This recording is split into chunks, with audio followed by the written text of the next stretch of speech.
கேரளால நடந்த ஒரு இன்சிடென்ட் பார்த்துருப்பீங்கன்னு நினைக்கிறேன். இந்த பஸ்ல போறப்ப ஒரு பொண்ணு எடுத்த வீடியோ, அந்த மறுநாள் அதுக்கு யார் அவங்க வீடியோ எடுத்தாங்களோ அவங்க இறந்துட்டாங்க.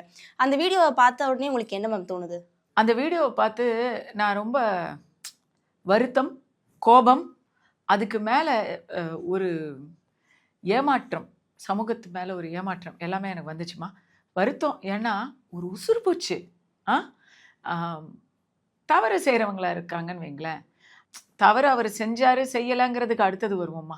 அவர் அவர் ஒரு உண்மையாகவே இன்னசென்ட்டாக இருந்திருந்தா அவன் தப்பு செஞ்சுட்டே கேஸ் போட்டுக்கிட்டு இருக்கான், டெஃபமேஷன் கேஸு. இன்றைக்கி தமிழ்நாட்டில் வந்து சனாதனத்தை ஒழிப்போம் அப்படின்னு சொல்லிவிட்டு அதை கேள்வி கேட்டவங்க மேலே கேஸை போட்டு கோர்ட்டில் நேற்று அடி வாங்கிட்டு வந்திருக்கிறாங்க. அந்த மாதிரி இருக்கிற நாட்டில் இவர் வந்து அவமானம் தாங்காமல் ஏன் இறந்துட்டாருன்னா அந்த வீடியோ வைரல் ஆச்சுமா. அந்த வீடியோ வைரல் ஆகி அவரை வந்து எல்லாருமே வந்து பலவாறாக பேச ஆரம்பிச்சதை எதிர்பார்த்துருக்க மாட்டாங்க.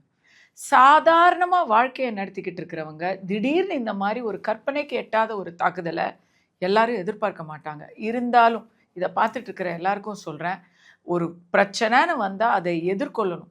அந்த பொண்ணையாவது கோர்ட்டுக்கு இழுத்துருக்கணும், போலீஸ் கம்ப்ளைண்ட்டாக கொடுத்துருக்கணும், ஏதோ ஒரு வகையில் செஞ்சுருக்கணும். மனசு உடைஞ்சிடக்கூடாது. அவங்க வீட்டில் அப்பா அம்மா யாராவது அவங்கள பேசியிருப்பாங்க, அந்த தம்பியை பேசியிருப்பாங்க. நீ இப்படி ஆகிட்டு இப்படி இருப்பேன்னு நான் நினைக்கலையே அப்படின்னு சொல்லியிருப்பாங்க. அது எதுவாக இருந்தாலும் தற்கொலை என்பது முடிவில்லை. ஏன் தெரியுமா?